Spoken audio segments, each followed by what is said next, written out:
आज हम तीसी का लड्डू बनाएंगे जो बहुत ही फायदेमंद होता है। जाड़े में इसे जरूर खाना चाहिए। तो मैं दो तरह से बनाऊंगी, एक गुड़ का बनाऊंगी और एक खजूर का बनाऊंगी। दोनों को बनाने का तरीका सेम है। मेवा निकाल लेंगे और उसके साथ मखाना और मूंगफली निकाल लेंगे और इधर तीसी भी निकाल लिए हैं। उसके साथ तिल निकालेंगे थोड़ा सा।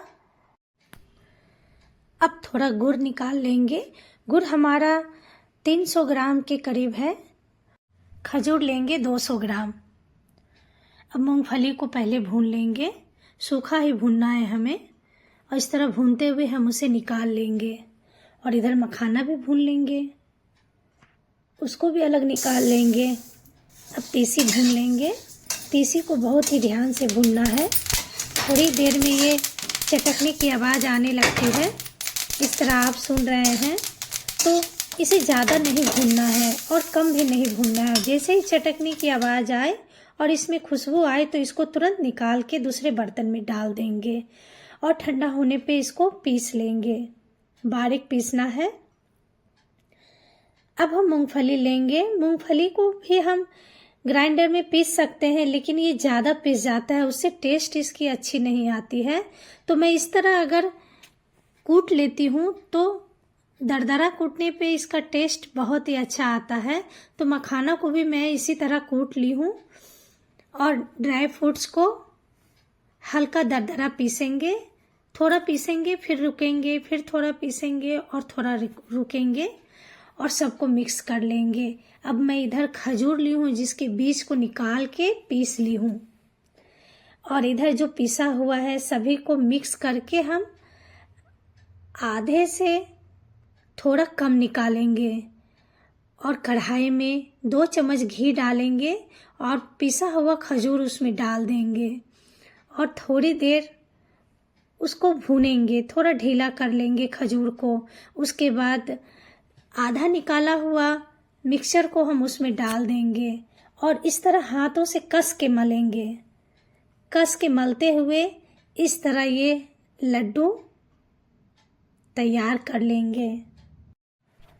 इस तरह खजूर और अलसी के लड्डू तैयार हो गई है और ये बहुत ही फायदेमंद है। आप इसको ज़रूर बनाइएगा। अगर आपके बच्चे चीनी या गुड़ नहीं खाना चाहते हैं तो आप उसे खजूर में बना के दीजिए। जाड़े में ज़रूर अलसी को खाना चाहिए। तो अब चलते हैं गुड़ और अलसी के लड्डू बनाने। तो हमारे खजूर की लड्डू तैयार हो गई है। अब हम कढ़ाई में 1 चम्मच घी डालेंगे, उसमें गुड़ डाल देंगे और आधा कप पानी डाल देंगे।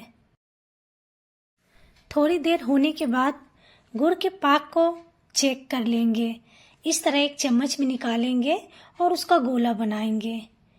अगर ये गोला बन जाता है तो ये रेडी हो चुका है। अब हम उसमें मिक्सचर को डाल देंगे। इस तरह मिक्सचर को डाल के अच्छे से मिक्स कर लेंगे, उलट पुलट करके जल्दी से। और अब गैस के फ्लेम को बंद कर देंगे और कढ़ाई को नीचे उतार लेंगे। उसके बाद उसका गोला बनाएंगे। थोड़ी सी तिल को मैं भून के रखी थी, तो गोला बनाने के बाद उसी तिल पे हम गोले को लपेट देंगे और थोड़ा हथेली से दबा देंगे ताकि ये थोड़ा अलग लगे देखने में। अगर आप चाहें तो भुना हुआ तिल को उसमें मिक्स कर सकते हैं, अलसी में, उससे भी इसकी टेस्ट बहुत अच्छी आती है। इस तरह हमारे दोनों लड्डू तैयार हो गया है। तो आप दोनों को ट्राई कीजिएगा, आपको दोनों का ही टेस्ट अच्छा लगेगा। इस तरह मैं आपको तोड़ के दिखा रही हूँ, देखिए कितना आराम से ये टूट जा रहा है। तो आप मखाने को और मूंगफली को थोड़ा दरदरा करके डालिएगा। अगर ज़्यादा पिस जाएगा तो उससे इसकी टेस्ट में थोड़ी सी कमी आ जाती है, और थोड़ा दरदरा पिसा रहता है तो उसका टेस्ट बहुत ही अच्छा आता है। हो सके तो ड्राई फ्रूट्स को भी आप काट के डालिएगा तो उससे भी उसका टेस्ट बहुत अच्छा आएगा। और आप इसको डब्बे में बंद करके रखिए। 2 महीने 3 महीने तक भी ये खराब नहीं होगा।